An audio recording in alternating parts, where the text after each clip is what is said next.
July 7th. The year is 2026. The world is still. Here is what happened.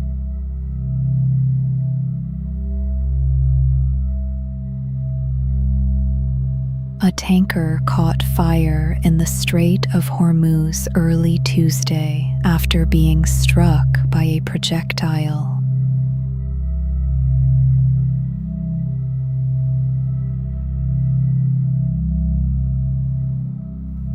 The British military said the vessel was hit on its port side near the Omani coast, traveling south out of the strait.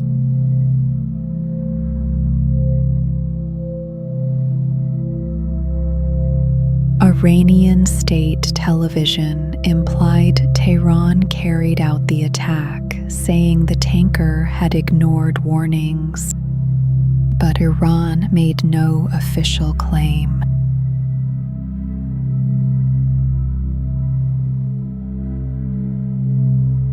The strait carries roughly a fifth of the world's traded oil and natural gas, and tensions over its control have been rising for months.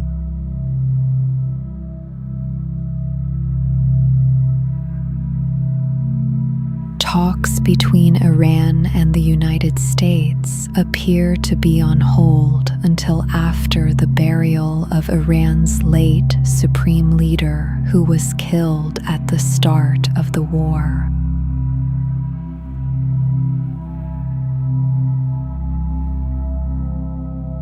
The President of the United States warned Monday that Iran must make a deal, or the U.S.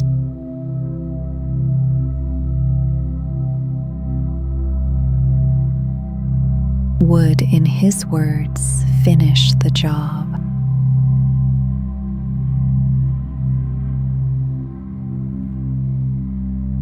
More will be known in the coming days as authorities investigate the strike.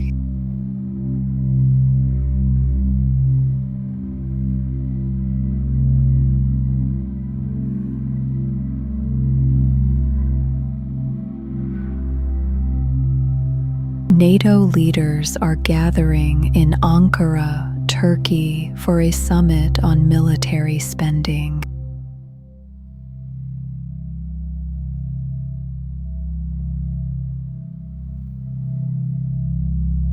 One year ago, all member countries pledged to spend 5% of their GDP on defense.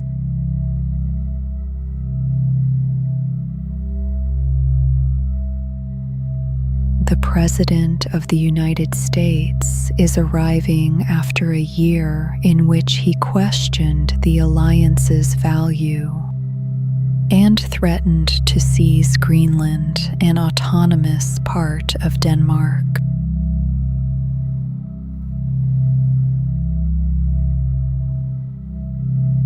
Administration officials say this summit is, in their words, "show me the money time."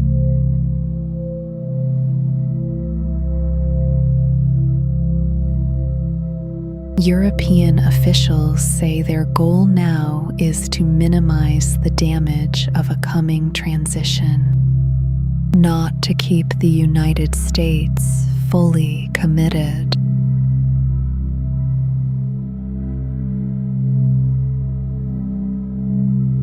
More than 70,000 American troops are currently stationed in Europe, and the Pentagon has indicated some may be withdrawn.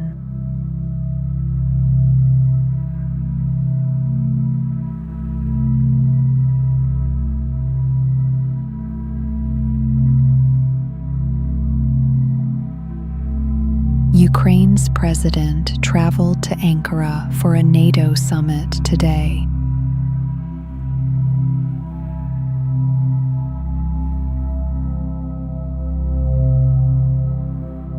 he urged allied nations to send more air defense systems to Ukraine. Ballistic missiles have been striking Kyiv with increasing frequency.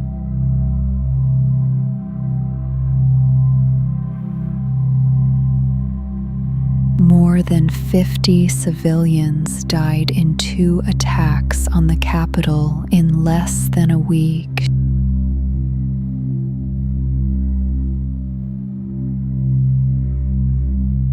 Ukraine's Air Force stopped nearly all drones on Monday, but intercepted none of the ballistic missiles in that strike.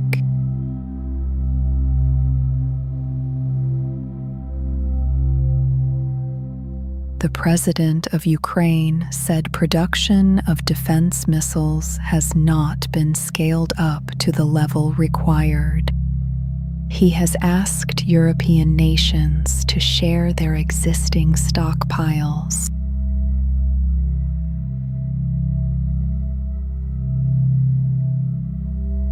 Ukraine has also been launching long-range drone strikes into Russia, hitting oil refineries and military targets and causing fuel shortages there.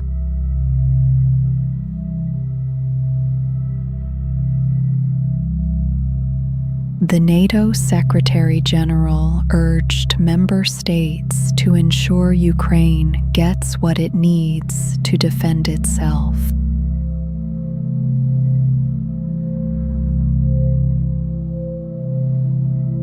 The President of Ukraine is also expected to meet with the President of the United States on the sidelines.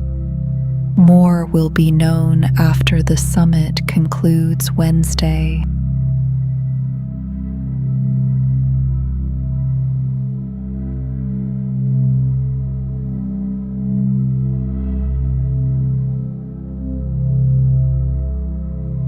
China's Navy launched a long-range ballistic missile from a nuclear-powered submarine in the South Pacific.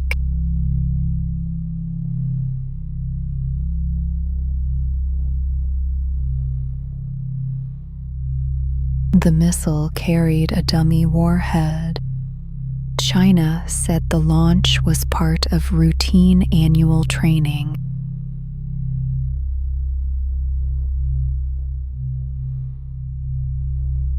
Australia, Japan, and New Zealand all criticized the test, and the United States expressed concern.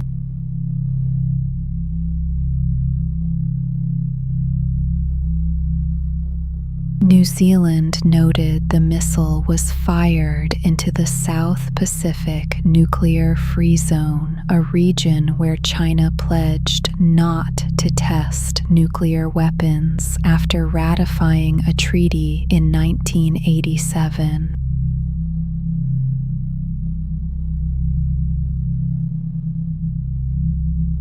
Australia and Fiji signed a mutual defense treaty the same day aimed at countering Chinese influence in the Pacific.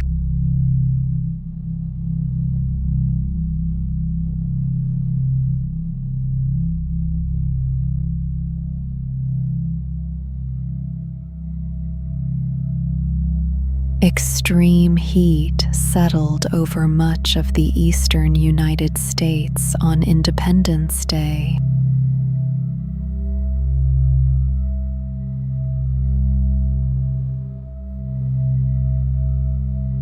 At least 40 deaths were reported in connection with the heat wave across several states.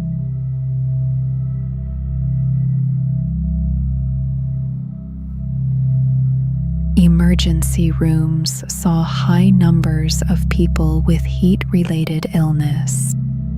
Hundreds were treated at National Mall events alone.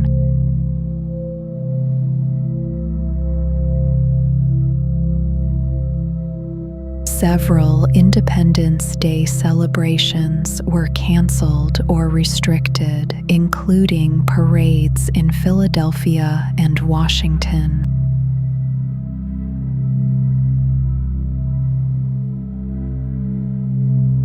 Experts say this kind of heat on July 4th is not unusual anymore.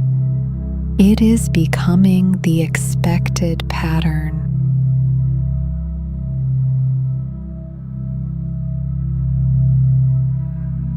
The average number of heat waves in the United States has doubled since the 1980s, driven largely by the burning of fossil fuels.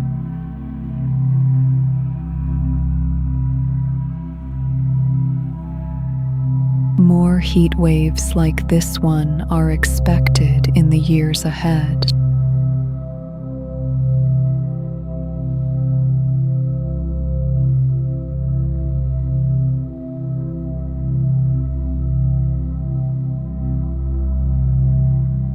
The United States men's national soccer team lost to Belgium in the World Cup round of 16.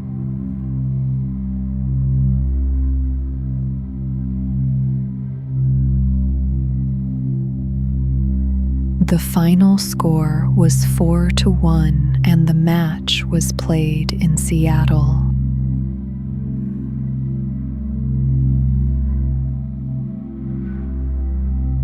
Belgium scored first within 9 minutes. The United States equalized briefly, then Belgium scored again less than 2 minutes later.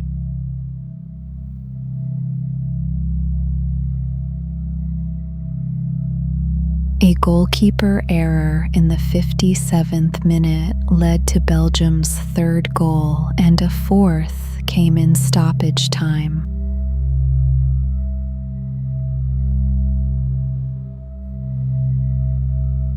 The United States had won 3 group stage matches coming into the tournament, the most ever by an American men's team at a World Cup.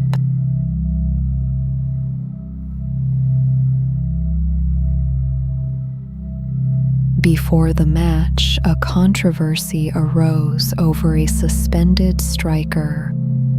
A FIFA panel delayed the suspension a day before the game, and it emerged that the President of the United States had called FIFA's president to encourage a review.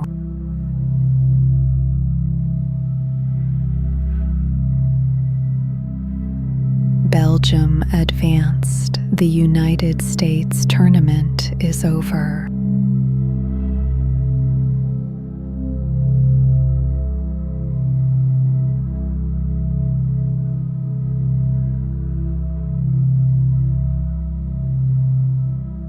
The Supreme Court allowed a Texas law restricting minors' access to app stores to take effect.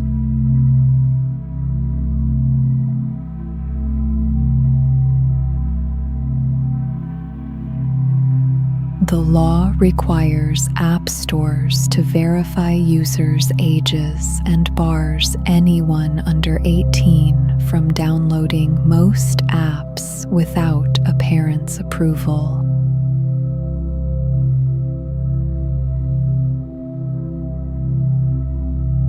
Several organizations had challenged the law, arguing it limits children's free speech rights.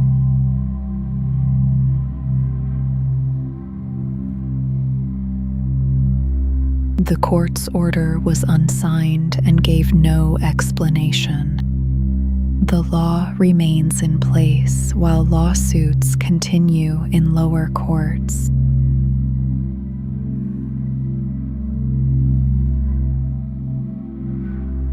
A ruling on whether the law is constitutional has not yet been made.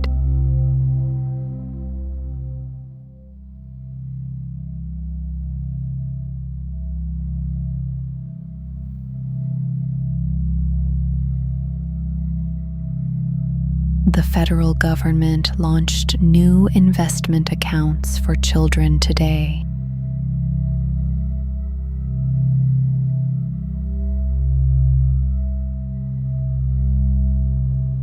Called Trump accounts, they are tax-advantaged savings accounts invested in a stock index fund, available to every American child up to age 18.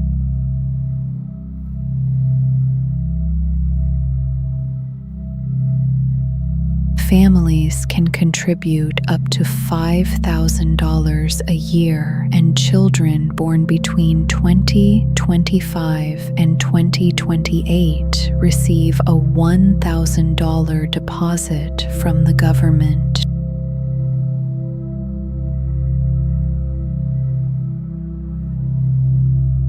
More than 6 million children have been signed up, though only about 1.4 million were young enough to qualify for the government money.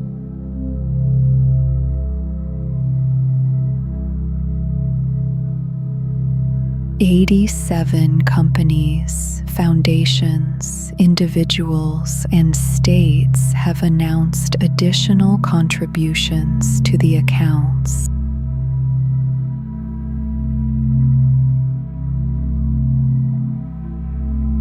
The accounts were created as part of legislation passed last year. Supporters say the goal is to bring more Americans into long-term wealth building from birth.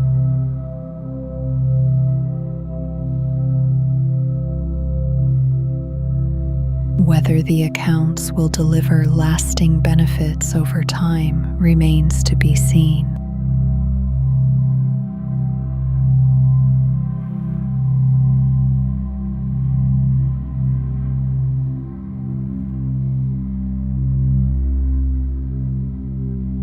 Here is what happened.